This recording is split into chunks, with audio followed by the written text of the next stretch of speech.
are Hernandez Greene. We started in 2014. I started my career in the fashion world, writing about fashion, and one of the things I covered was the textile industry. I worked for a couple different fashion brands. I knew I was meant to be in design, but it needed to be all around me, not just on me. I think one of the ways that we use our fashion background when we are designing interior spaces is through textiles and color. My personal style tends to go a little bit more bohemian than Josh's, and maybe his tends to err on the side of a little bit more tradition. But I also think that that's the difference between men's and women's clothing.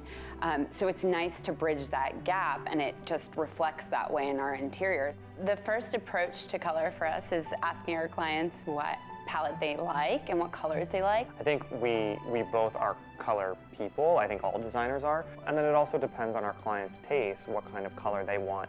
If they want to live with color or want a more restrained palette, so the experience in their home is more relaxed.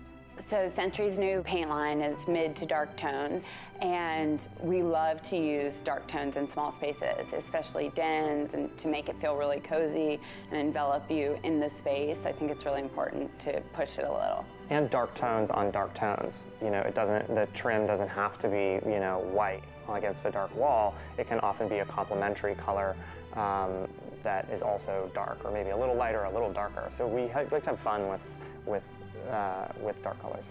We like specialty finishes, and we use them a lot in our work. Sometimes they're very elaborate, other times they're more quiet.